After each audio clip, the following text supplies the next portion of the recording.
Ya ampun. Enak banget tapi ya. Lahap bener makannya nih. Iya, Enak ya? lama-lama abis nih di sini nih.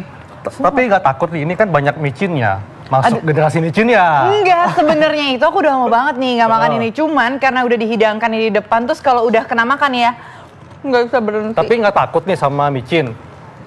Soalnya nih banyak nih yang bilang bahwa kalau micin ini dampaknya nggak bagus nih. Katanya ada yang bisa membuat jadi lemot atau bodoh. Kalau gitu aku lemot nggak sih? Kalau gitu aku lemot nggak sih sebenarnya? Agak lemot dikit nggak ya? Ini kan contoh ya. Nah, tapi ini kita mesti tahu nih benar atau tidak ya. Langsung saja kita undang Dr. Ida Gunawan, spesialis gizi klinik. Halo dok. Halo dokter. Dita. Aduh. Dari tadi ngemil terus ya? Iya, maklum dok, enak banget soalnya. Iya, betul. Sebenarnya sih aku tuh penasaran, kan kayak udah lama banget nih ya aku nggak makan, terus tiba-tiba sekali makan tuh kayak enak banget, terus nagih. Nah, itu tuh makanannya tuh lebih enak dan nagih. Itu fakta atau mitos nggak sih? Itu adalah fakta. Fakta kalau Anda makan seperti ini pasti nggak berhenti makannya. Betul kan? Iya, bener-bener nggak berhenti sih. Lupa diet langsung. Iya, emang bikin gendut ya? Ya kalau banyak kalorinya besar itu digoreng. Nah ini kenapa nih dok? Kalau penambahan micin atau vetsin ke makanan bisa bikin makanan jadi lebih gurih dan enak? Ya, jadi gini. Mula-mula micin itu datangnya dari mana sih? Kita kepengen tahu ya. Apa bedanya dengan garam, dengan gula, penguat rasa lainnya. Nah, micin ini pertama kali ditemukan tahun 1908 oleh seorang profesor Ikeda dari Jepang. Dia nemukannya ambil ekstrak dari seaweed, rumput laut. Rumput laut dok ya? Nah, jadi begitu diekstrak, kok dia makan rumput laut ini kok punya rasa yang nggak sama kayak garam, nggak sama dengan gula, kok punya rasa yang berbeda. Ini apa sih sebetulnya? Kemudian diekstrak, oh di dalamnya ada glutamat. Ya. Apa itu glutamat? Nah, glutamat itu adalah sejenis asam amino. Jadi intinya kalau disusun-susun nanti jadinya kayak protein. Protein itu kayak daging, telur, ikan dan kawan-kawannya. Tapi bagus nih glutamat ini atau? Glutamat itu sebetulnya dalam tubuh kita itu diproduksi sendiri. Badan kita memproduksi, maka disebutnya non-essential amino acid. Artinya asam amino yang badan kita bisa produksi. Satu hari badan kita memproduksi kira-kira 50 gram glutamat. Nah, ternyata glutamat ini itu juga banyak pada produk-produk yang alami. Jadi bukan cuma ada dalam bentuk kristal ini. Jadi contohnya ada di tomat, di asparagus, di daging. Dan katanya dok, bahkan ASI ibu itu juga ada glutamatnya loh. Betul sekali. Oh iya, baru tahu. Belum jadi ibu kan ya? Belum jadi ibu, jadi nggak tahu. Jadi sekarang aku udah tahu nih. Nah, sebenarnya aku penasaran nih. Ini kan ini sama ya? Ini sama nggak sih dok? Atau ini tapi beda warna? Itu beda kandungan juga atau seperti apa nih dok? Jadi kandungannya yang sama. Jadi sama-sama mengandung MSG atau monosodium glutamat. Tapi apa yang membedakan kenapa dia bisa berwarna coklat dan yang itu bisa berwarna putih? Ya, ini mungkin dikemasnya dalam bentuk kaldu-kaldu daging. Jadi kalau daging itu kan warnanya lebih coklat dan lebih kemerahan, ya, sehingga menghasilkan warna yang beda. Kalau ini murni, jadi glutamat yang langsung dikristalkan dengan garam, sodium glutamat. Oh, jadi kandungan garam dan lain-lainnya semuanya sama nih? Ya, sama. Kandungannya hampir sama isinya, ya. Dok, ini juga ada yang mengatakan bahwa kalau kebanyakan makan makanan yang mengandung micin, ini bisa menurunkan kinerja otak. Ini fakta atau mitos? Ini adalah mitos. Jadi tenang Dita, tenang ya. Jadi istilah generasi micin itu memang menjadi satu tanda tanya. Jadi kalau gitu aku lemot bukan gara-gara MSG, kalau gitu gara-gara apa ya? Kita nggak lemot kok, keren banget, pintar. Gini, intinya gini, kalau Anda makannya sewajarnya si bumbu micin, micin ini kan sebagai penguat rasa, hanya menambahkan supaya rasanya menjadi pas. Tapi kenapa sih dok ya? Kenapa kayak di sosial media di mana-mana itu kayak generasi micin itu kayak seakan kayak gara-gara MSG micin itu kenapa sih dok? Gini, orang menganggap orang yang banyak makan micin itu paling banyak dikemas dalam bentuk apa sih? Snack dok. Yes, snack. Nah, ini kan makanan yang tidak bergizi, tanda kutip. Iya. Isinya kan hanya karbohidrat Tuh. dan minyak yang digoreng kan, makanya enak toh ya. Enak banget. Kemudian dikasih garam, dikasih micin, penguat rasa. Anda makannya nggak berhenti. Iya, dari Apalagi kalau tadi. makannya sambil nonton TV dong. Nah iya, Wah. emang satu ginian berapa kalori ini? Ini kira-kira mau 300-400 kalori. Nah, Ya, tapi isinya kan itu cuma... gendut dong saya nanti. That's why. Jadi Iya. makanya isinya kan cuma karbohidrat dan lemak. Proteinnya mana? Tapi enak loh dok kalau misalnya kayak Nah, sambil iya. nongkrong gitu kan sama teman-teman. Atau sambil gosip ya. Ngaku, ayo. Ketahuan. Ya maklum namanya juga cewek. Iya. Ini setara apa sih 1.400 itu tadi?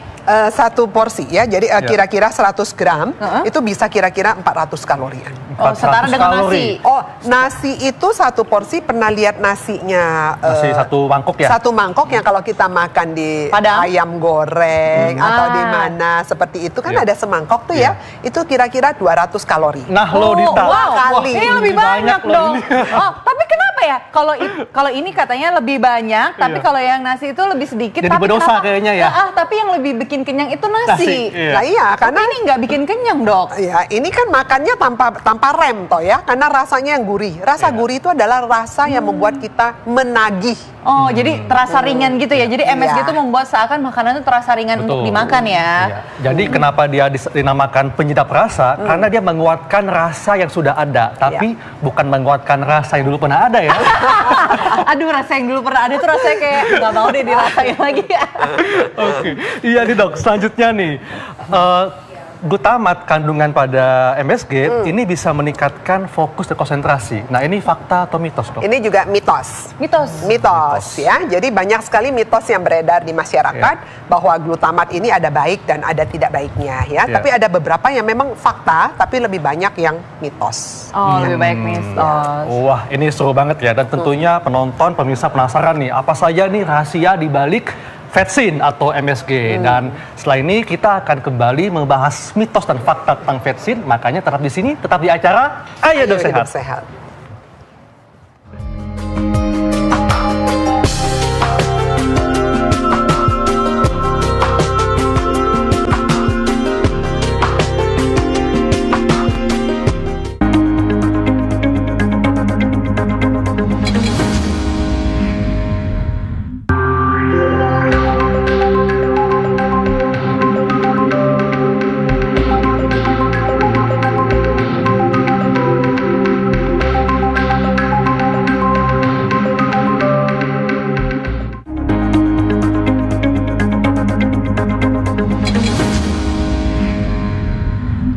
Ya pemirsa, kita masih di Ayo Hidup Iya. Sehat. Nah, tapi dari tadi aku nggak berhenti-berhenti nih yang ngomongin tentang penyedap rasa, terus yang ada snack di depan aku ini juga, aduh wow. Iya.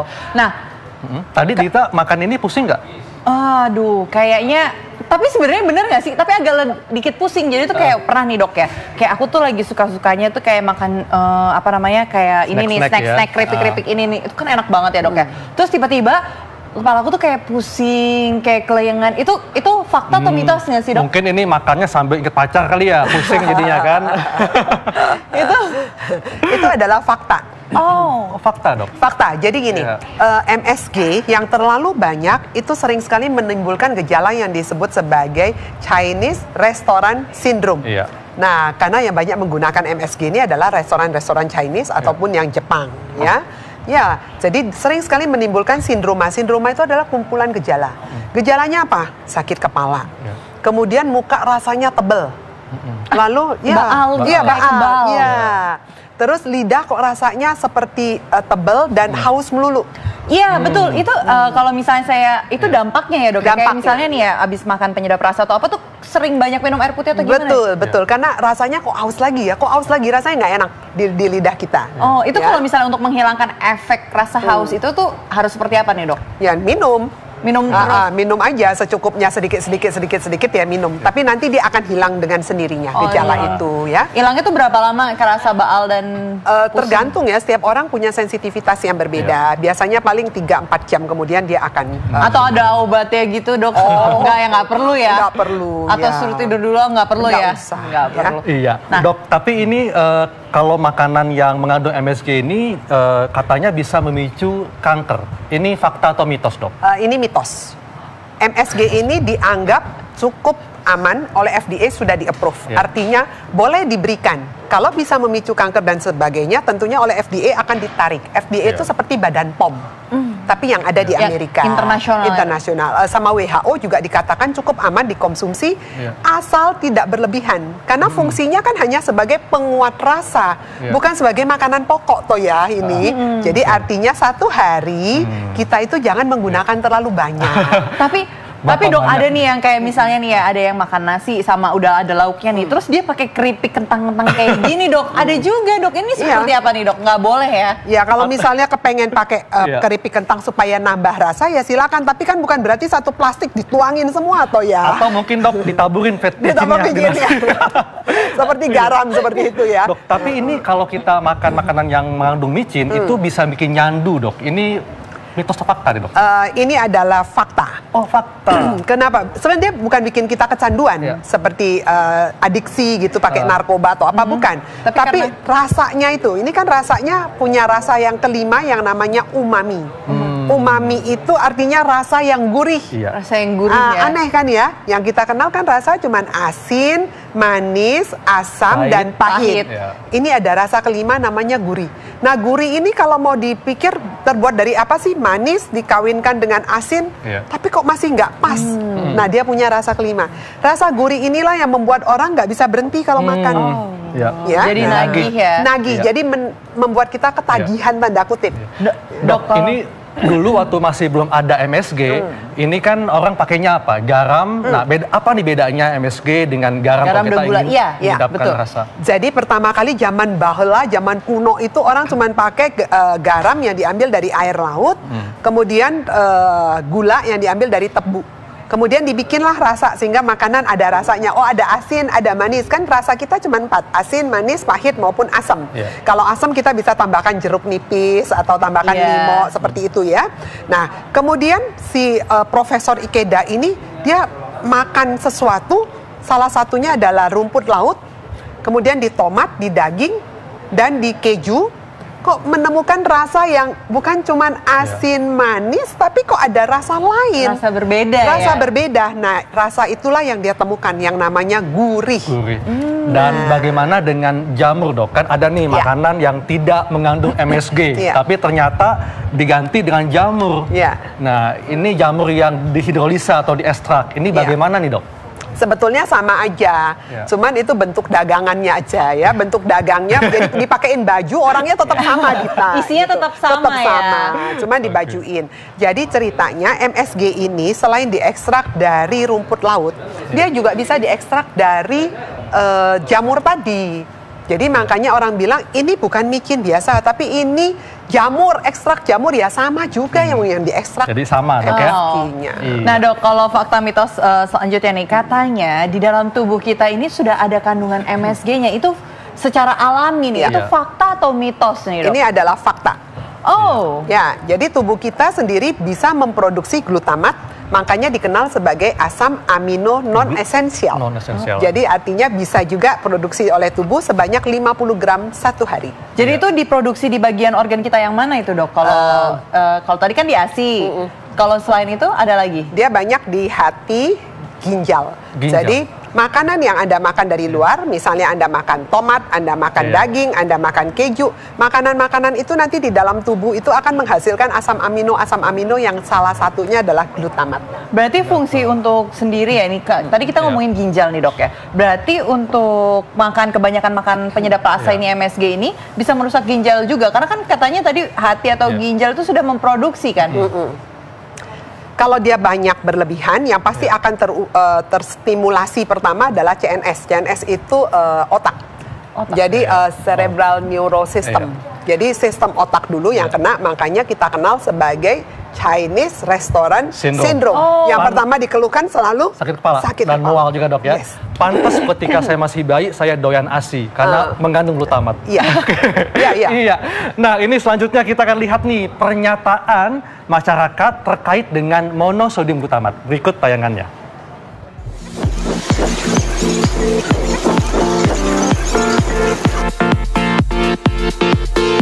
Ya biar ada rasa aja, biar nikmat gitu. Ya biar ada rasanya. Ya nggak suka aja karena katanya sih mengandung apa tuh buat kesehatan nggak bagus. Kurang tahu. Nggak tahu. Katanya sih mengandung zat apa sih kimia apa zat mengandung suka apa itu. Jadi saya nggak pernah pakai sasa nggak senang aja.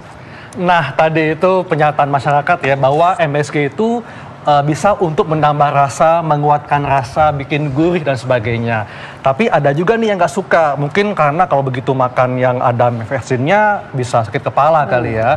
Karena ada juga nih fakta mitos yang beredar bahwa kalau kebanyakan makan vetsin bisa memicu kanker, dok ya. Kemudian juga bisa memicu gangguan yang lain juga. Nah, nih dok, bagaimana nih kesimpulan atau tips yang dapat disampaikan kepada masyarakat supaya bisa aman mengkonsumsi makanan yang mengandung vetsin? Ya, oke. Jadi vetsin ini sebetulnya boleh nggak digunakan? Boleh. Ya. Asal jumlahnya tidak berlebihan. Karena intinya vetsin ini adalah penguat rasa. Ya. Jadi kalau kita sudah menambahkan garam dan sudah menambahkan gula, maka sebaiknya sudah tidak perlu Sudah lagi. tidak perlu lagi. Ya. Tapi kalau Anda hanya kepengen menggunakan vetsin atau micin ini, cukup dengan itu, jangan Anda tambahkan lagi garamnya. Nanti konsumsi garamnya menjadi berlebihan. Dan itu yang tidak baik. Iya. Ya? Baik, Dr. Ida, terima Iya. kasih penjelasannya. Terima kasih. Sangat bermanfaat. Terima kasih.